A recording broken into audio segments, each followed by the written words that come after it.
हेमंत सोरेन अपने रिहाई के बाद पहली बार किसी बड़े कार्यक्रम का आयोजन कर रहे हैं और वो भी अगर नियुक्ति पत्र वितरण समारोह हो तो चार चांद लग जाता है। जॉब का जेएमएम ने वायदा किया था अपने मैनिफेस्टो में कि हर साल 5 लाख युवाओं को रोजगार देंगे, लेकिन उसके बाद लगातार हेमंत सोरेन ये कह रहे थे मुख्यमंत्री पद पाने के बाद भी, सरकार बनाने के बाद भी, कि 2 वर्ष कोरोना में बीत गए या फिर जब भी वो कुछ करने चाहते हैं तो अस्थिरता आ जाती है, सरकार में कहीं ना कहीं कोई परेशानी होती है। लेकिन अल्टीमेटली अब पीजीटी शिक्षकों को नियुक्ति दी जा रही है। 1500 शिक्षक की नियुक्ति जो है, नियुक्ति पत्र उनको दिया जाएगा। 3120 पदों के लिए आवेदन मंगाए गए थे, जिसमें 4 विषयों का पहले से बहाली हो चुका है। लगभग 1500-1600 शिक्षक पहले से बहाल हो चुके हैं और अब बाकी के 1500 लोगों को अपॉइंटमेंट दिया जा रहा है।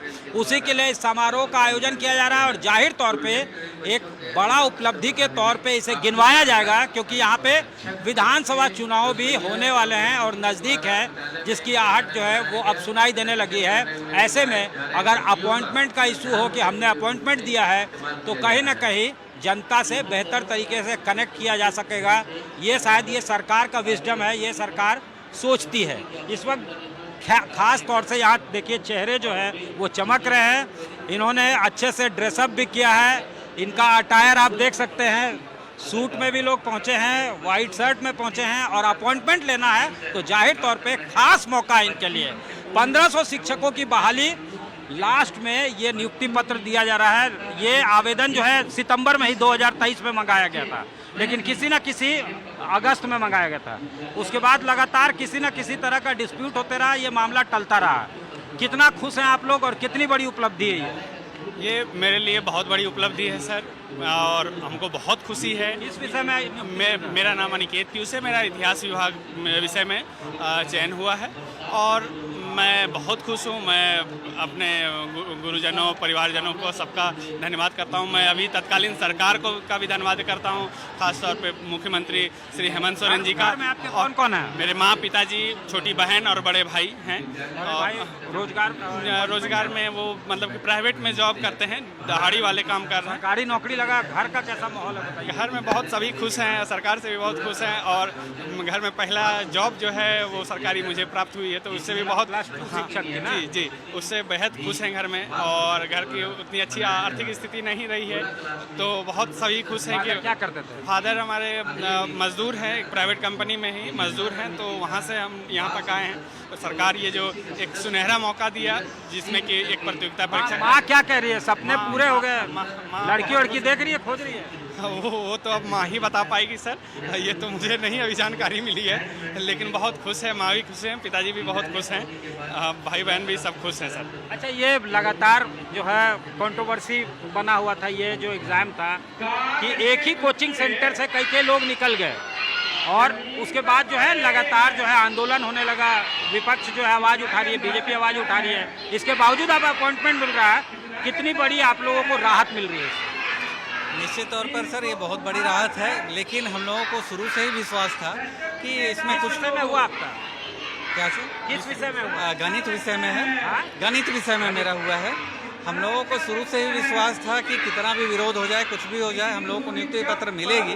कारण है कि ये सब बहुत सारी बातें हो रही है कि एक ही सेंटर से हुआ है, लेकिन ये भी देखने योग्य चीज़ है कि अगर 1.25 लाख स्टूडेंट बैठे हैं तो उस एक सेंटर में लगभग 21,000 से 24,000 स्टूडेंट एग्ज़ाम में भी बैठे थे।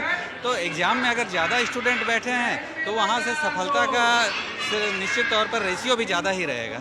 इसलिए हम लोगों को कभी भी इस बात की शंका नहीं थी ऐसी कि नियुक्ति पत्र में, हाँ डिले जरूर हो रहा था, लेकिन पूर्ण विश्वास था कि हम लोगों को मिलेगा। विलम्ब होगा लेकिन आएगा तो निश्चित तौर पर। आप कहाँ से आए हैं? विजय होगी। मैं रामगढ़ जिले से, मेरा नाम मोहम्मद सलमान है। क्या करते हैं फादर? और घर में कौन? मेरे घर में मैं हूँ, मेरे माता, मेरे पिता, मेरे एक भाई है, 3 बहन है। अब मैं घर में सबसे बड़ा। सबसे बड़े हैं आप?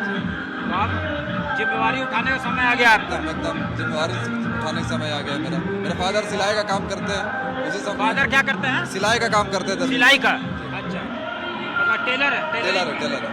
अच्छा, तो आप घर का जिम्मेवारी उठा रहे हैं? हाँ। घर में कैसा माहौल? खुश है सब? बहुत खुश है। माँ बाप तो मान लीजिए उनको समझ में नहीं आता है, बस वो देखते हैं कि बेटा खुश है या नहीं, खुश जिसमें उसी में वो खुश हो जाते हैं। ये देखिए सारे चेहरे दमक रहे हैं और सबकी अपनी अपनी कहानी है। यहाँ देख रहे हैं सारे लोग जो बैठे हुए हैं, इनका अपॉइंटमेंट मिलना है। 1500 लोग हैं, काफ़ी उम्मीद लगाकर इन्होंने ये बैठे हुए थे लंबे समय से। ये अपॉइंटमेंट का प्रक्रिया जो है चल रहा था पिछले अगस्त से, लगभग 1 साल इन्हें इंतजार करना पड़ा। अब नौकरी मिल रही है। यहाँ देख सकते हैं दोनों गैलरी में जो लोग बैठे हुए हैं, ये देखिए यहाँ पे इन लोगों ने ये पकड़ रखा है। आज इन्हें नियुक्ति पत्र मिलेगा। चेहरे दमक रहे हैं, इनके घर में खुशी का माहौल है और ऐसा लगता है इन लोगों को कि अब जो ये कार्यक्रम हो रहा है ये इनके लिए किसी सौगात से कम नहीं है। इनको अपॉइंटमेंट मिल रहा है, घर में भी जश्न का माहौल है और इनके चेहरे भी जो है वो दमक रहे हैं। कैमरामैन राकेश तिवारी के साथ सत्यजीत कुमार, रांची आज तक।